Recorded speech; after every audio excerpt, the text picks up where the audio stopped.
7장의 말씀 함께 읽었는데 이 7장의 말씀을 보니까 어제 6장에서 욥을 위로하러 온 그 친구들 가운데 엘리바스가 먼저 말을 시작했죠. 그래서 엘리바스의 말에 대해서 욥이 아니다, 나는 하나님 앞에 범죄한 것이 아니다 라는 이런 결백을 주장하면서 네가 잘못 생각하고 있는 거야 라고 이야기를 한 다음에 오늘 이제 7장 계속 이렇게 이어서 이야기를 하는데, 오늘 말씀을 저는 읽으면서 꼭 그런 생각이 들더라고요. 대상은 엘리바스 친구들이 있지만 혼잣말처럼, 독백이라고 하죠. 독백처럼 이렇게 들려지더라고요. 특별히 오늘 1절부터 10절까지가 그런 내용들인 것 같아요. 함께 읽으시면서도 느끼셨겠지만 그 말씀들을 보면 1절부터 10절 다음도 마찬가지죠. 전체적으로 봐도 그렇고요. 어느 한 구절에서도요, 희망이라는 단어를 찾아볼 수 없을 정도로 지금 욥은요 너무나 힘든 상황 가운데, 어려운 상황 가운데 있었던 것 같아요. 엄밀히 따지면 희망이라는 단어는 나오긴 하는데요, 6절인가요? 몇 절인가 나오긴 10절인가 몇 절에 나오긴 해요. 그런데 희망 없이 보낸다라고 이야기를 해요. 그렇지 않습니까? 네, 몇 절인지 이게 보이지가 않네요. 네, 희망 없이 보낸다라고 이야기를 하고 있어요. 겪어보지 않아서 그렇지 얼마나 힘들었겠습니까, 욥이. 오늘 말씀에도요, 고통을 당하고 있는 것이 하루 이틀도 아니고 여러 달이라고도 이야기를 해요. 3절에 그렇게 나와 있고, 또 더 힘든 것은 그날 동안 잠을 잘 수도 없었을 뿐만 아니라 특별히 피부에 난 병으로 인해서 그 고통은 이루 말할 수 없다고 이렇게 호소를 하는 거죠. 오죽했으면요, 5절에 보면 살의 구더기와 흙덩이가 옷처럼 입혀졌다라고 이 얘기를 해요. 이런 자신의 모습을 보면서 욥은요, 틀림없이 죽음이 가까이 오지 않았을까? 그죠? 이런 상황인데 이제 죽을 날이 얼마 남지 않지 않았을까라는 생각을 했을 것 같기도 해요. 또 그도 그럴 것이, 어떻게 보면요, 빨리 죽는 것이 더 나은 것 같아 보이기도 해요.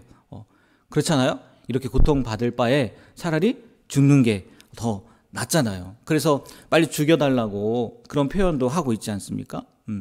6절 보면요, 그 얘기도 있어요. 이게 아마 그 욥의 마음인 것 같아요. 나의 날이 배틀의 북처럼 빠르게 지나가고 생명이 한낮 바람 같고 나를 본 사람이 다시는 나를 못 볼 것입니다 라고 예언 아닌 예언을 하고요, 구름이 사라져 없어진 같이 스올로 사라질 것이고 다시 집으로 오지 못할 것이다 라고 이야기를 해요. 이런 일을 겪지 않았으면 좋겠지만 살다 보면요, 욥처럼 이런 마음을 가지게 되는 경우들이 있다는 거예요. 그래서 아마 저도 그렇고 우리 성도님들도 마찬가지일 것 같은데, 이런 장면, 지금 욥이 표현하고 있는 이런 모습을 보면서 자연스럽게 이렇게 기도가 되지 않을까 합니다. 하나님, 저는 제발 이런 일을 겪지 않게 되길 바랍니다.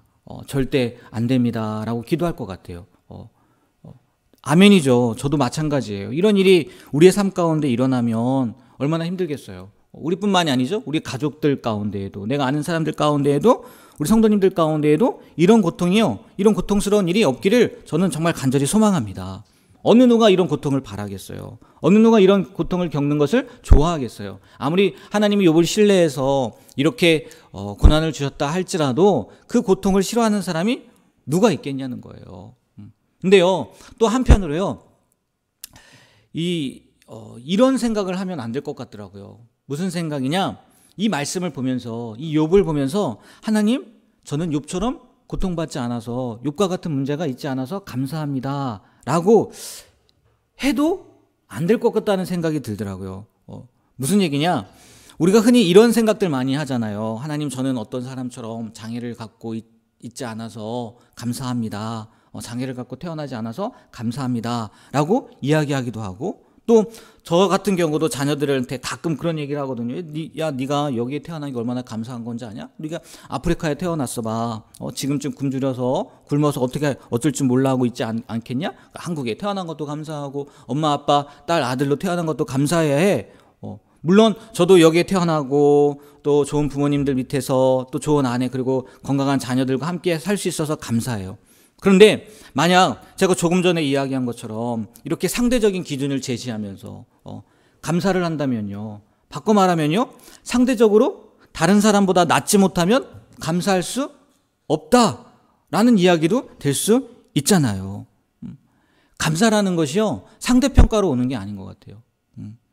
사도 바울도요, 빌립보서 4장 말씀에 보면 비천에 처하건 풍부에 처하건 배부름 배고픔 뭐 궁핍 모든 상황에 처할 줄 아는 일체의 비결을 배웠다고 이야기를 하지 않습니까?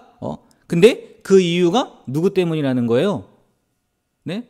하나님 때문이라는 거잖아요. 내게 능력 주시는 자 안에서 내가 모든 것을 할 수 있다는 거잖아요. 그 안에 계신 예수님 때문이라는 거예요. 때문에요, 우리도 하나님 앞에 감사하는 삶, 그리고 예수님 때문에 감사하는 삶이 진정한 감사의 삶이지, 누구보다 나아서 나는 욕과 같은 고통을 겪고 있지 않아서 이래서 감사한다는 것은요, 감사가 아닐 수 있다는 거죠. 오늘 이 말씀을 통해서 나는 무엇 때문에 힘들어하고 어려워하는지, 반대로 나는 무엇 때문에 감사하고 기뻐하는지 한번 우리의 감사 내용을 생각해 보셨으면 좋겠어요. 그리고 또 하나요, 욥은요, 이런 자신의 고통으로 인해서 곧 죽음을 맞이할 것이라고 생각했다고 말씀을 드렸지 않습니까? 근데 그럴 수밖에 없었죠. 계속해서 나쁜 일들만 일어나고 자신도 심각한 병에 걸렸고, 거기에 위로한다고 온 사람들은 자꾸 죄짓지 않았냐, 마음에 상처 주는 얘기들만 하고, 이제 나는 다 끝난 거 같구나, 아니 끝났으면 좋겠다, 뭐 당연한 것 같아요.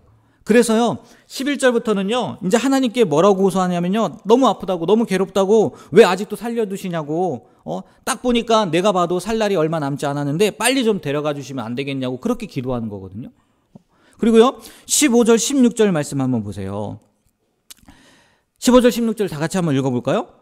이러므로 내 마음이 뼈를 깎는 고통을 겪느니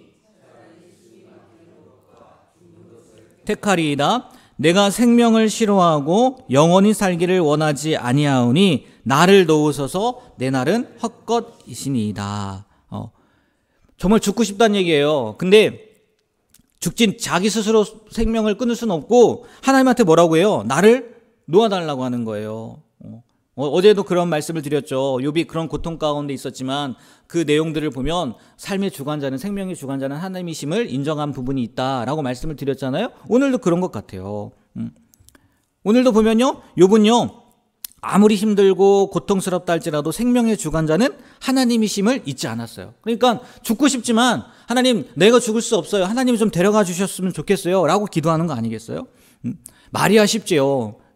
욥의 고통을 이해할 수 있는 사람이 몇 명이나 되겠어요? 누가 욥의 마음을 알 수 있겠어요? 똑같은 일을 겪어보지 않고는요, 그 마음을 알 수 없을 거예요. 그래서 이런 극심한 고통 중에 있는 사람을요, 조금이라도 편하게 하고자 인간들이 만든 법이 뭐예요? 안락사라는 거예요. 안락사. 이 안락사에 대해서 찾아보니까 최초로 이 안락사를 합법화한 국가가요, 네덜란드더라고요.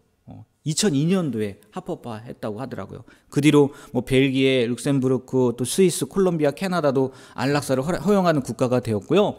미국은요, 이미 1994년에 전체는 아니지만 뭐 오레건, 워싱턴, 몬태나, 버몬트, 캘리포니아 이렇게 5개 주는요, 안락사를 허용했다고 하더라고요. 그러면서 뭐라고 표현합니까? 품위 있는 죽음을 위한 법이다라고 이야기를 하죠. 여러분, 이런 법 또는 그러한 죽음을 선택하는 사람들을요, 우리가 어떻게 생각해야 하겠느냐는 거예요. 오늘 욥의 기도처럼 하나님을 믿는 사람들은 그래도 생명의 주관자는 하나님이심을 믿기에 내 생명도 내 것이 아니라 하나님의 손에 있음을 알고 또 하나님께 맡기기도 해요.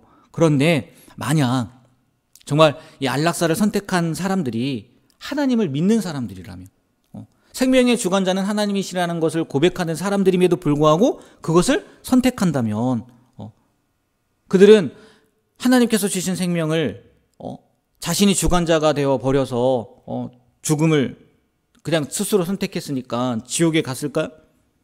이러면 어떻게 생각했어요? 솔직히요, 모르겠어요. 예. 왜냐하면 우리가 그 고통을 알지 못하니까, 어떤 고통인지. 안락사를 택하는 분들의 그 고통을요, 우리가 당해보지 않고서는요, 절대 이해하지 못할 거예요.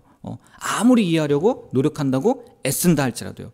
근데요, 그냥 다만요, 저도 모르지만 우리가 알 수 있고 또 기준으로 삼을 수 있는 것은 오늘 말씀의 욥도 참았다는 거예요. 그렇지 않습니까? 욥도 참았어요. 욥도 힘들고 고통스럽고 절망스러웠지만 스스로 목숨을 버리지는 않았어요. 오히려 하나님께 맡겼다는 거죠. 이 부분을 통해서요, 제가 말씀드릴 수 있는 것은요, 다른 게 아니라 이거인 것 같아요. 그냥 성경이, 하나님의 말씀이 기준이 되어야 된다. 그렇게 되어야 되지 않을까라는 거예요. 예수님을 믿었지만 극심한 고통 중에 있어서 사는 것보다 죽는 것이 더 낫다고 생각되기에 스스로 죽음을 선택한 사람들이요, 지옥에 갔을지 잘 모르겠어요. 아니면 천국에 있을지 정말 모르겠어요. 하지만 욥뿐만이 아니라 하나님께서 우리에게 주신 메시지, 곧 성경에는요, 상황이, 환경이 우리를 지배하게 두는 것이 아니라 말씀이 우리를 지배하는 삶을 살아야 된다는 거예요. 말씀이요. 우리의 생각과 마음이 우리를 지배하는 것이 아니라 하나님이 우리를 지배하는 삶을 살아야 된다는 거죠. 욥이 고백했던 것처럼 하나님만이 오직 생명의 주관자가 되신다는 거예요. 저도 앞으로요, 어떠한 삶을 살게 될지, 또 어떠한 일을 겪게 될지 알지는 못하겠어요. 그러나 오늘 말씀을 통해서 기도하기는요, 첫 번째는요, 욥과 같은 일이 나의 삶 가운데는 없었으면 좋겠어요. 솔직한 마음이에요. 또 하나는요, 설령 이러한 어려움이 생긴다 할지라도요, 하나님을 믿는 믿음, 모든 것을 하나님께 맡기고 순종할 수 있는 믿음, 그런 믿음을 유지할 수 있었으면 좋겠어요. 그래서 내 생각이, 상황이 나를 주관하는 것이 아니라 하나님의 말씀이 나를 주관하는 삶을 살았으면 좋겠다라는 기도가 저절로 나오더라고요. 여러분은 어떠신지 모르겠어요. 오늘 말씀을 통해서 처음에도 말씀을 드렸지만 나는 어떠한 일에 감사를 하는지, 아니 무엇 때문에 감사를 하는지 한번 생각해 보시고, 또 제가 기도했던 것처럼 우리 성도님들의 삶 가운데에도요, 욥과 같은 일이 일어나지 않았으면 좋겠어요. 그리고 또 설령 그러한 일들이 일어난다 할지라도 하나님을 믿는 믿음, 모든 것을 하나님께 맡기고 순종할 수 있는 믿음을 우리가 소유할 수 있었으면 좋겠어요. 그래서 하나님께, 사람들은 차치하고서라도 하나님께 인정받는, 하나님이 욥을 그렇게 인정했던 것처럼 하나님께서도 우리의 믿음을 인정해 주시는 그런 귀한 삶을 살아가시게 되는 우리 중앙교회 모든 성도님들의 삶이 되길 주님 이름으로 축복합니다. 네, 기도하겠습니다.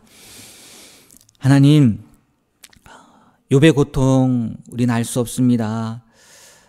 그럼에도 불구하고 우리도 이런 고통 가운데 있을 때 욥처럼 힘들겠지만 이겨낼 수 있고 견딜 수 있고 또 하나님만을 바라보며 나아가게 되길 소망합니다.